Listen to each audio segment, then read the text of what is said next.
नहमदु व नसल्ली अला रसूलिल करीम अम्मा बाद फ़ाउज़ु बिल्लाहि मिनश शैतानिर रजीम बिस्मिल्लाहिर रहमानिर रहीम। मोअज़्ज़िज़ सामीन, जैसा कि आपको मालूम है कि कोरोना वायरस ने पूरी दुनिया को अपने खूनी शिकंजे में जकड़ लिया है और पूरी दुनिया लॉकडाउन की तरफ चली गई है या जा रही है। हमारे अपने मुल्क पाकिस्तान में ख़ुसूसन सिंध के अंदर भी लॉकडाउन जारी है और इस लॉकडाउन के अंदर बहुत सारे गरीब और मिस्कीन लोग भी हैं कि जिनके खाने पीने के मसाइल हैं। इस एतबार से बहुत सारी तंजीमें खैर के काम कर रही हैं, कुछ इनफरादी तौर पर भी कर रहे हैं। गवर्नमेंट ऑफ सिंध ने भी करोड़ों रुपए इस काम के लिए रखे हैं। गवर्नमेंट ऑफ पाकिस्तान ने भी उसके लिए बहुत बड़े पैकेज रखे हैं। Government of Punjab, government of Balochistan, government of KPK Gilgit Baltistan, गोया कि तमाम की तमाम हुकूमतें भी इस फिक्र में हैं कि वह हमारा मज़दूर तबका जो है वो कहीं भूखा ना मर जाए, उनकी ज़रूरियात कहीं पूरी ना हो सके। तो वो इज्तमाही तौर पर बड़े पैमाने पर तो सारे कर रहे हैं, लेकिन एक मैं अपना तजर्बा शेयर करना चाहता हूँ कि एक मरतबा जब अल्लाह तबारक व तआला ने मुझे हरमैन जाने की तौफीक अता फरमाई तो बैतुल्लाह शरीफ के करीब मैं बैठा हुआ था, तो कुछ मुसलमान दोस्तों से मुलाकात हुई वहाँ पर। तो बैतुल्लाह शरीफ के करीब मैं वहाँ पर बैठा हुआ था तो एक कश्मीरी भाई से मुलाकात हुई, मकबूजा कश्मीर के।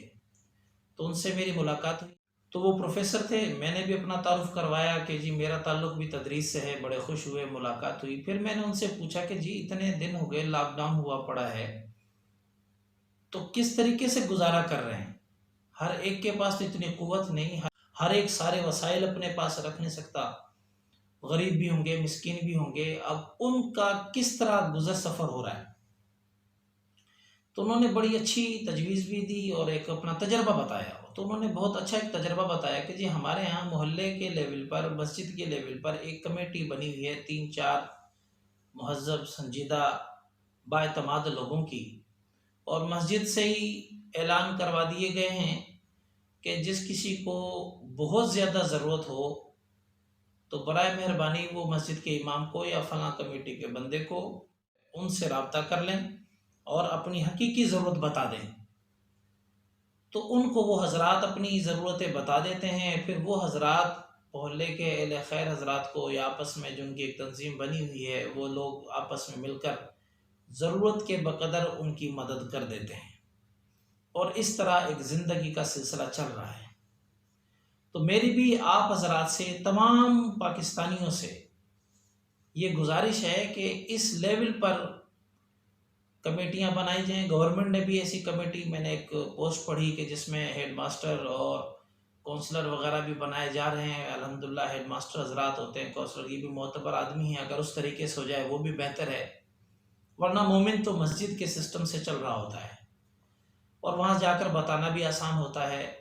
और कागजी कार्रवाई के बगैर इनफरादी तौर पर जिसको हकीकी ज़रूरत हो, तो इमाम साहब के साथ मिलकर 3-4 मोतबर आदमी इकट्ठे हो जाएं और फिर मस्जिद से अगर ऐलान कर दिया जाए या आपस में कि भाई मोहल्ले में जिस किसी को बहुत ज़्यादा ज़रूरत हो तो वो आकर हमें बता दे, तो फिर वो आपस में मिलकर गुंजाइश हो सकती है जितनी आपस में मिलकर, ताकि ज़िंदगी का ये जो कुछ दिन हैं तकलीफ़ वाले, ये पहिया चलता रहे।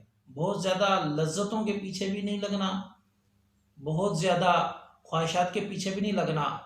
हल्का सा सादा सा सालन, एक सादी सी रोटी, ज़िंदगी चलती रहे। ये मुख्तसर मुश्किल के दिन हैं, कुछ दिन हैं। अल्लाह करेगा कि बहुत जल्द इस आफत से पूरी दुनिया, खुसूसन पाकिस्तान और सिंध निकल जाएगा। तो इन दिनों के अंदर बहुत कम खर्चे पर, बहुत कम ज़रूरियात पर गुजारा करके ये मुश्किल घड़ी हम सब ने गुजारनी है। तो लिहाजा जिनको शदीद ज़रूरत होगी वो भी आकर अपनी हर मस्जिद अल्हम्दुलिल्लाह मुसलमानों के हर गांव में, हर कस्बे में, हर मोहल्ले में मौजूद है और हर एक का इमाम साहब के साथ किसी न किसी वास्ते से, खैर खैरियत के वास्ते से ताल्लुक़ भी रह रहा होता है। तो अगर ये किया जाए, और मैं उलमाए कराम से, मस्जिद के इमाम हजरात से भी ये गुजारिश करूँगा कि वो भी कदम बढ़ाएँ और वो भी उन दोस्तों को इकट्ठा करने की कुछ तरगीब दें, ताकि इस मुश्किल घड़ी में हम एक दूसरे के काम आ सकें اور کوئی ایک آدمی بھی ایسا نہ رہے، کوئی ایک گھر بھی ایسا نہ رہے کہ جو بھوکا سو جائے۔ اللہ تبارک و تعالیٰ سے دعا ہے، اللہ تبارک و تعالیٰ ہمیں اس طریقے سے لوگوں کی خدمت کرنے کی توفیق عطا فرمائے، اور اس مشکل گھڑی میں اس قوم کی، اس ملک کی، اس انسانیت کی مدد کرنے کی توفیق عطا فرمائے۔ وآخر دعوانا الحمدللہ رب العالمین۔ ایک کے پاس تو اتنی قوت نہیں ہے